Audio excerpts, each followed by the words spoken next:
The opening event for the pump house is sold out, but we haven't finished it yet.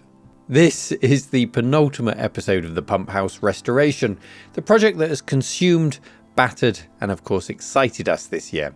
It's the transformation of a 1930s outbuilding that's been used for storage for the last couple of decades into our studio, workshop and archive space. We've certainly come a long way, having completed the installation of an additional floor in the last episode and dressed it to send it in the right direction to be our workshop set, as we fill it with our tools and components and we start to understand the space through using it. Today then, it's time to turn our attention to the ground floor, and that means another trip to the builder's yard with Gavin and Holly to load up.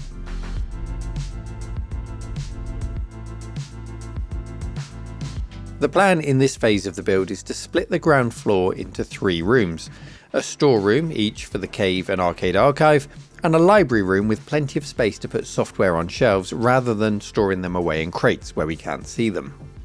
As Richard clears the space for work to begin, an unplanned challenge this month for me has been the lurgy. Yeah, the little one returning to school sent me into 3 weeks of having a cold I just couldn't shake off, hence why it's taken me a little while to do the edit of this one, so sorry for the gap in our release schedule, but it does mean that there's a lot to fit into this one episode today. Moving wood, it's a vital job, you know. Gavin, Holly and Jason start partitioning up the rooms.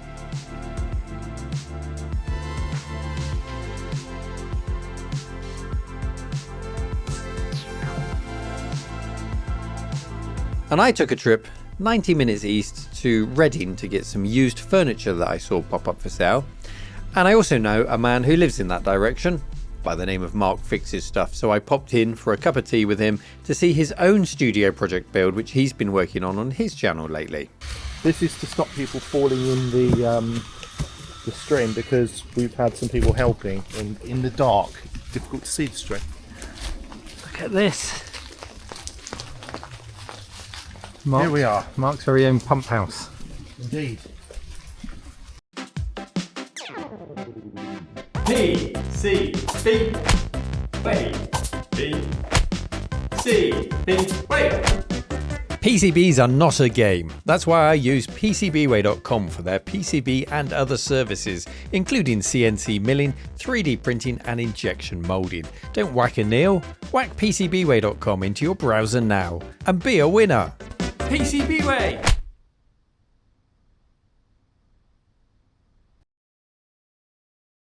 So as you can see, it's a bit of a state at the moment, because had to move everything in all at once to avoid clocking up another month on the storage. Loads of space in here, it's lovely. I'm not actually sure if all this racking is going to stay, so a lot of this is for sorting, but this particular piece of racking will stay. This is what we're calling the Black Museum, because this is all the stuff that was recovered from the fire. And even down to a very burnt couple of Commodore 64 boards, which we're going to put in the ultrasonic cleaner. See what happens. See if the boards won't work, but we might be able to recover some of the custom silicon, and it's easy enough to check. And there it is. Pandora.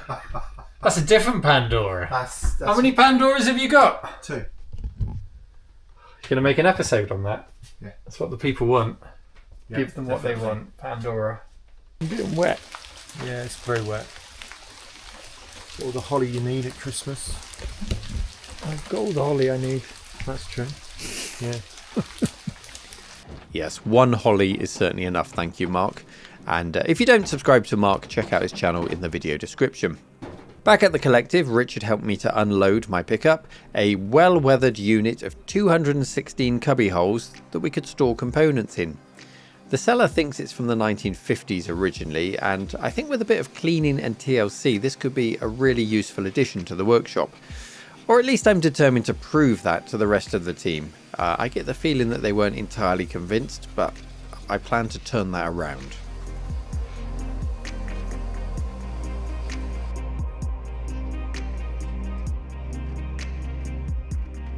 Just how do you wipe the dirt off of 216 pigeonholes without shredding your hands? With my improvised power cleaning tool, of course. patent pending.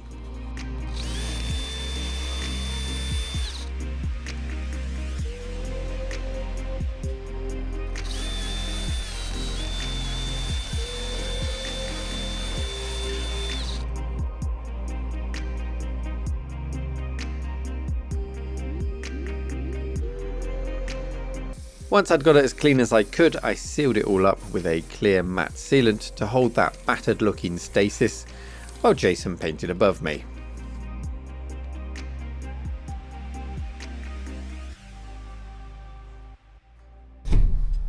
So while I was away downstairs, the wall building has been happening. You can see the partition walls down here have been built.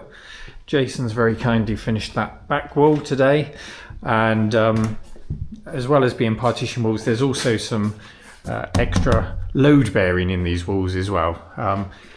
Originally we didn't factor that in, we didn't need this, but we thought, well, we can, so we might as well put a bit of extra load bearing in there for belt and braces.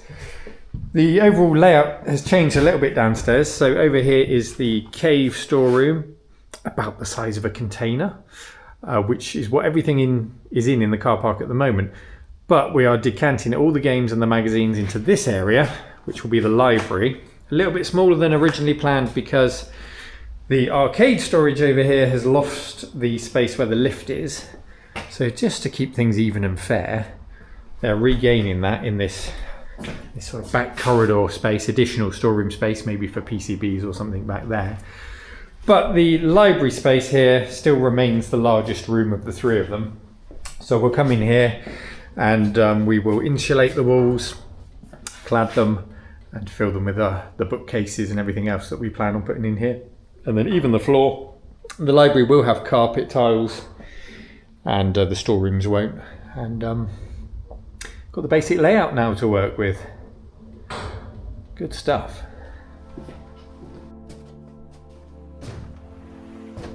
Insulate, insulate, insulate. We're already enjoying the benefits of insulating the exterior walls and the ceiling in this building. It's holding the temperature really well with a few electric heaters. Our budget doesn't stretch to central heating or even an aircon unit at this time that we can warm the building with. But the library in particular will be super insulated, being the second walls, the inner walls, which are also insulated. So that should be the warmest room of all of them. The tops of the walls where the joists are, we're leaving open until later in the build as they allow us to run our electrical and network cables around. So don't worry about that for now. The rooms will be closed up. We're just leaving the tops open for now. Plasterboarding comes next, and this whole process is repeated for both storerooms.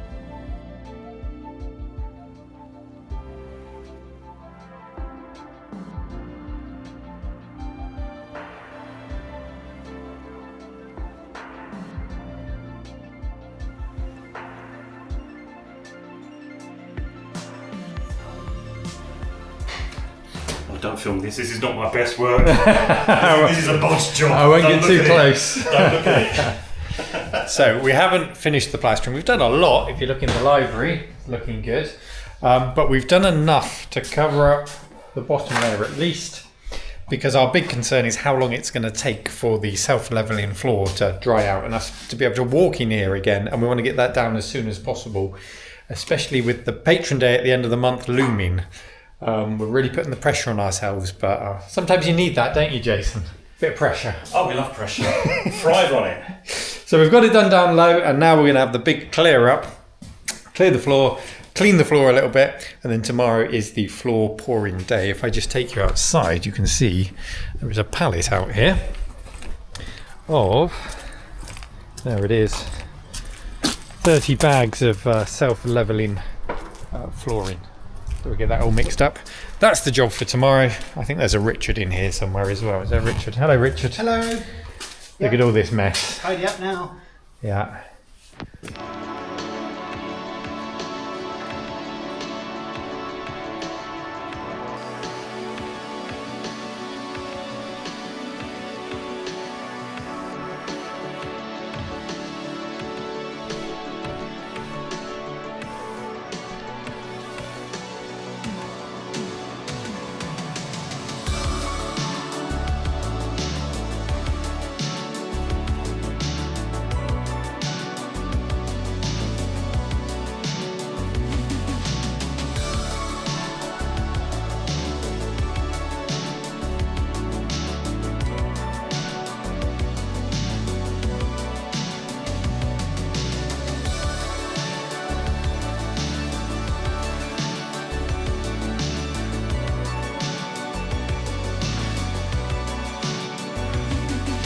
floor now is prepped to pour this self-leveling floor so we can get it all nice and smooth.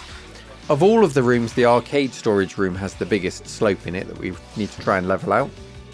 But all rooms have got cracks and divots that we want to fill to get a nice smooth finish, especially the library, which will be tiling with carpet tiles. But the main point of contention is how thick we should make the self-leveling mix. So Holly, I think should be the consistency of traditional milkshake. What do you think? I would say more like semolina. Semolina? Ooh. I was thinking like porridge gruel. I'm not talking Oh, I about think so. McDonald's milkshake, not that thick, not sort of half Okay. ice cream. But Traditional traditional- milkshake. Like you do with lavender. Like the Jason, lavender. what consistency would you like to see? Oh, wimpy milkshake. Wimpy milk. Wimpy Wimpy milkshake. milkshake. I mean, we are retro, aren't we? Yeah. School Wimpy semolina milkshake. is what I'm thinking. 99p School tub semolina. of wet look gel. No, that's too thick, too Yeah. thick, too thick. Yeah. It's got- to run, Yeah. it's got to flow. We're gonna put the preparation down on the floor first, so that'll make it run. Right. But we've got to be able to move it around and let it self-level. But it doesn't want to be too watery. So. Yeah, too watery. It takes forever to dry, but also it will just run terrible. And you'll get water on the top. We do have the squeegee to make it push it out. Okay, so traditional banana milkshake? I Yeah, favour vanilla always. Vanilla. But, yeah. Okay. and we probably will get the bubbles, unfortunately. We'll get the bubbles. Okay, let's make a Look out for the milkshake. bubbles then. So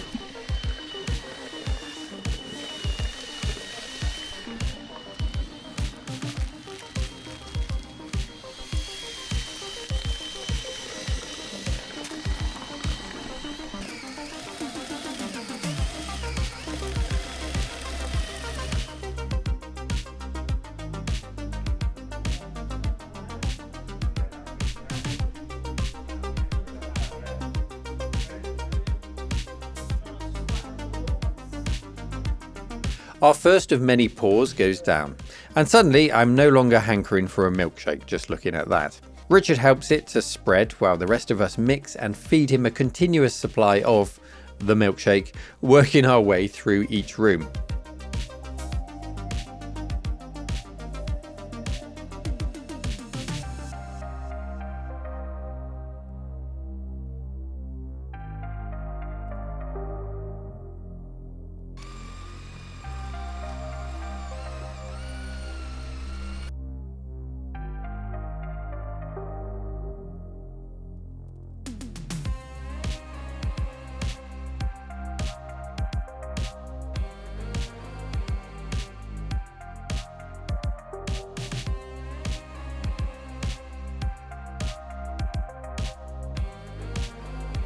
And then we wait for it to set. To pass the time while it does, I've been considering how to dampen the echo in the studio space and decided to go with these self-adhesive panels, which are not only making a big difference to the audio, they also give a really nice finish to the ceiling. And of course it's another job for the pokey stick crew. Is there anything we can't do with a pokey stick? The whole panels go up and then we'll trim to fill the gaps.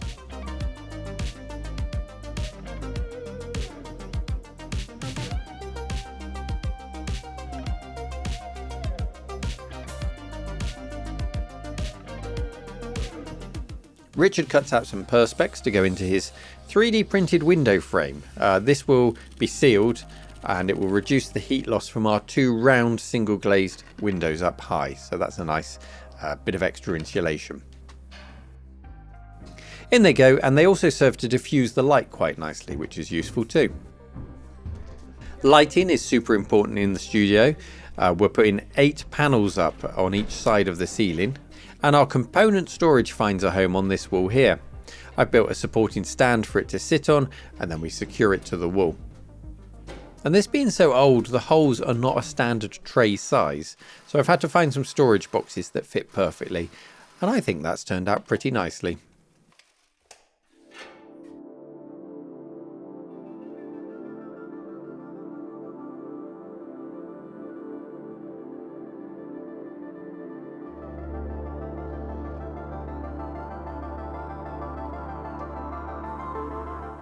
The floor is nearly dry now, and I stand guard to make sure we don't get any paw prints on it from Car Park Cat.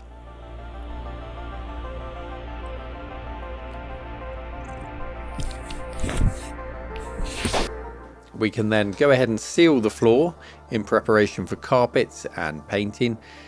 And the team humoured me when I suggested another one of my ridiculous ideas. Do you have the key to the vending machine? I could probably try and find it. Here is the key.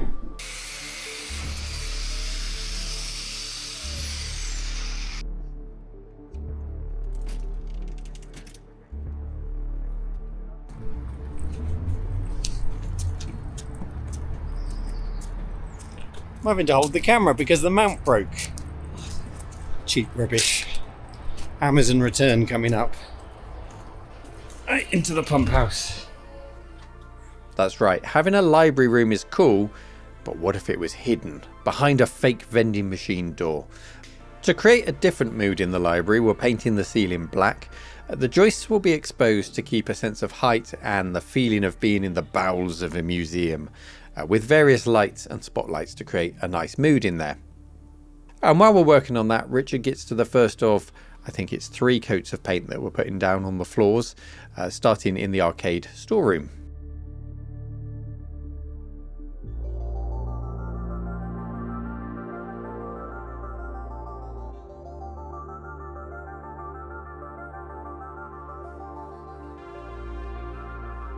There's so much to do, from fitting the vending machine door, which Dan is working on art to make it look like it's full of vintage sweets, to building the library, which will have one wall here for a desk and computer,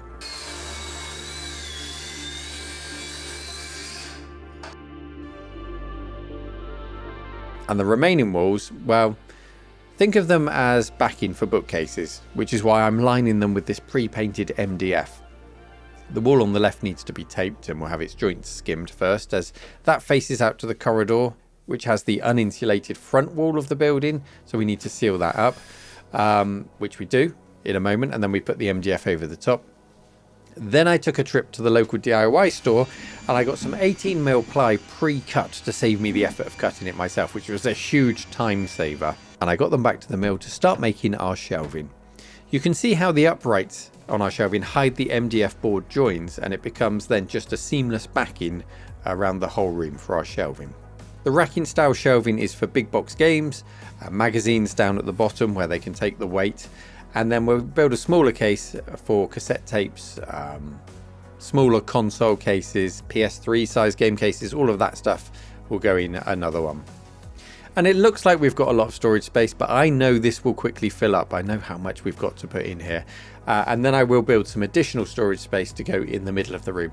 Maybe not full height, maybe half height, so that we still get the sense of the size of the room. But this is a really great start to help us get that separation of software from hardware in the inventory.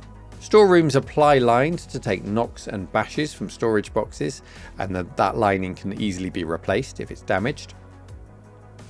And as the night draws in on a Friday at the end of another week, everyone is pushing hard, and I mean everyone here, pushing hard to get to the finish line before the deadline of the event.